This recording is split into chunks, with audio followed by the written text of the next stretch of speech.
All right, so we get that there was possibly a 911 call, that there was maybe some other factors implicating other parties. Now it's time to take a look at the way Riva Motors is structured. Now, it, and to my knowledge, has a gate around it. The way the car was moving outside the gate, was the gate open or closed? Well, in the picture we seen, it was open. So how is it that he was on his way out to leave and got blocked off? One person had to block him from inside the gate. It wouldn't be possible. His car was edging outside that gate. One car had to block him inside the gate and one on the outside. How does that work? Riva Motorsports, this guy's like family, but you're not paying attention to a superstar leaving. You're not paying attention to how it's working out. Now, as I look at the case more,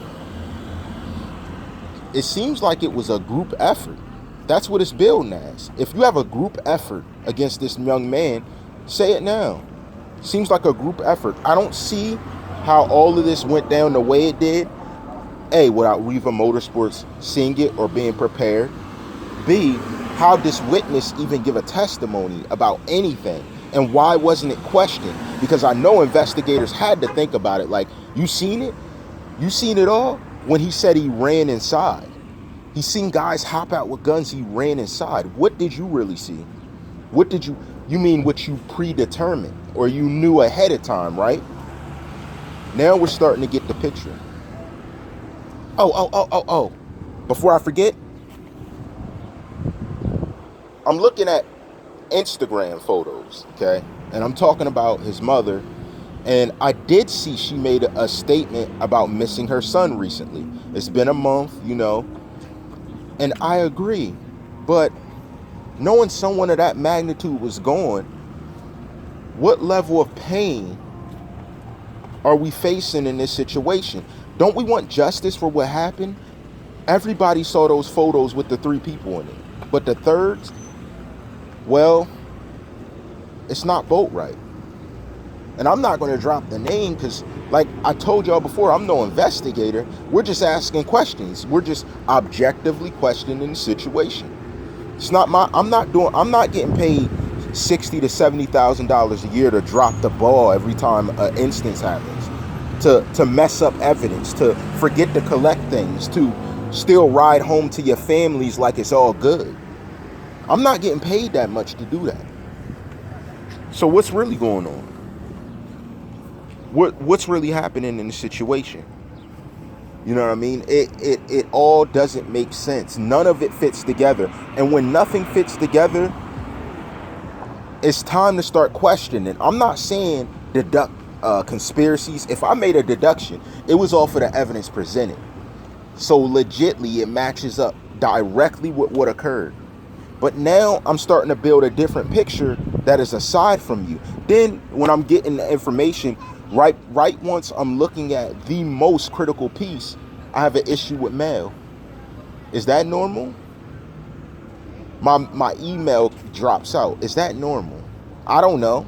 Maybe it is, maybe it isn't. Maybe it was just a coincidence. But what I do know is that nothing matches up with this young man. Then the places the coroner and everyone else said he was harmed in. If you get shot in the neck, you're going to have blood squirting. You're going to have damage. It's not going to be a bloodless situation. There's no explanation anyone can give for that. Remember, I told you, if you want to link me to anything, you can link me to a forensic scientist. I did very good investigation and re-looked over it. There's no way he wasn't leaking everywhere.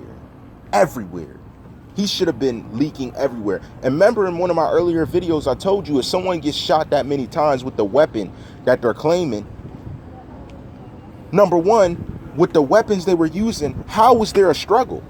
How did a fight ensue? Can we see the video of this struggle? Can we see the video of this struggle? How the struggle happened? With those weapons, who would fight back? Who would be fighting back with their hands? I don't believe that. Why would they have to get that close? Close enough for him to fight back. Oh, they went for the bag? Okay. I thought you guys would say that. They went for the bag, right? So if they going for the car for the bag and there was multiple people standing there with weapons, What would give him, how did it take 2 people to retrieve 1 bag? How? And if it was the case that he was fighting with the dude, would the dude go up, help him, and shoot him close range? Then he really should have been bleeding. You get what I'm saying? It really makes no sense. It really makes no sense. Let me tell you what it looked like he sat in the car and took a picture and they said, look deceased. That's what it looks like. That's why I'm really not trying to get to this conspiracy thing, and we're just asking questions objectively once again. How is that possible?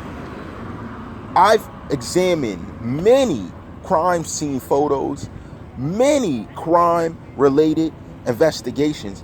I've never seen someone not bleeding or no puddles of blood or nothing, especially right after. See, let me tell you when you messed up. You want to set something up right? Let me tell you where you guys messed up.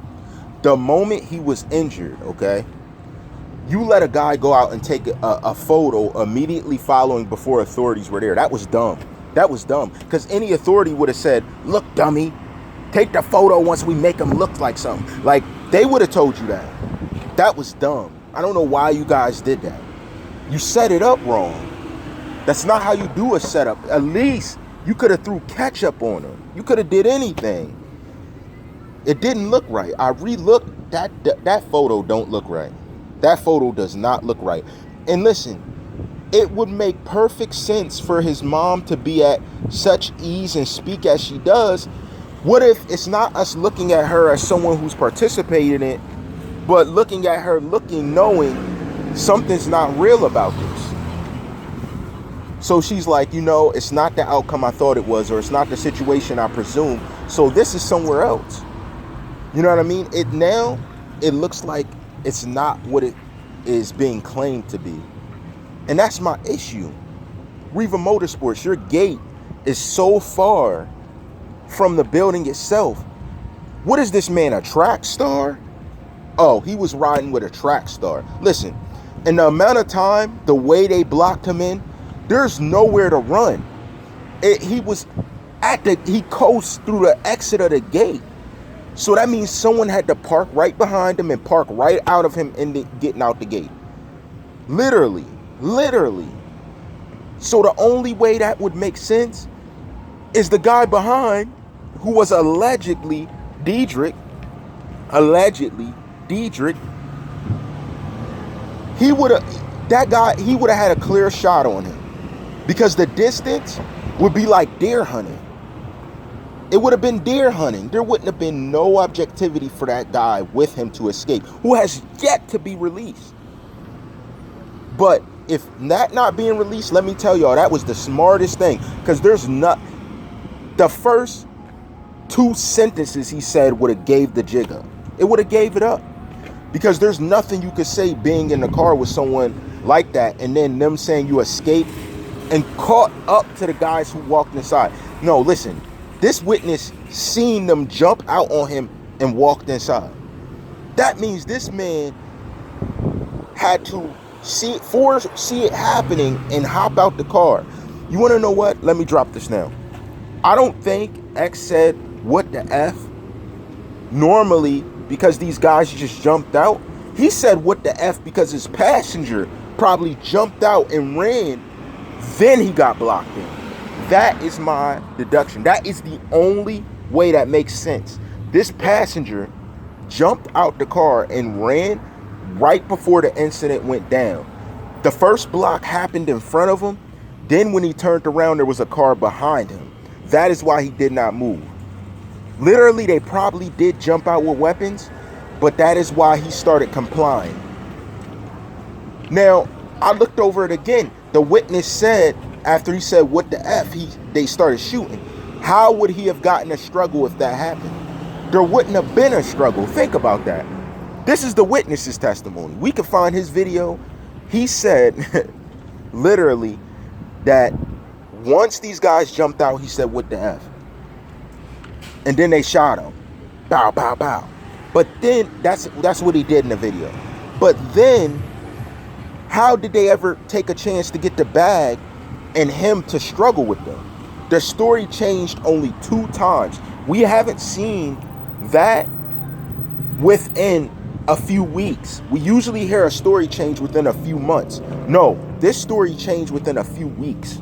And I noticed that, of course, but I was being quiet about it because I really didn't get what the information was they had to even make the claims he had a struggle. Why would someone fight back against the weapons that these guys jumped out in, and he wasn't properly armed and he knew he had cash? My thoughts is he would have definitely gave the cash up. But the problem was that it didn't go down that way. If he is deceased, the way it went down was they jumped out and he told him to get out, shot immediately, took the cash and left. That would be the only sensible way it could have gone down the way the witness said. It wouldn't make sense any other way. But the mainstream news that directly reported on it said otherwise. Did you guys catch that? I caught it. I was like, what? But I was really trying to make sense of it because the picture didn't even look like someone deceased. Listen, like I told you, forensic science, I'd be in there helping out those guys that do that. If that was the career choice I made. Those pictures did not look like someone deceased. They did not. From my time of looking into things, it didn't look right. If someone else knows something else, again, commenters, let me know. Prove me wrong. You prove me wrong, I'll shout you out. And I still got to shout out my other people. You already know. All rights reserved.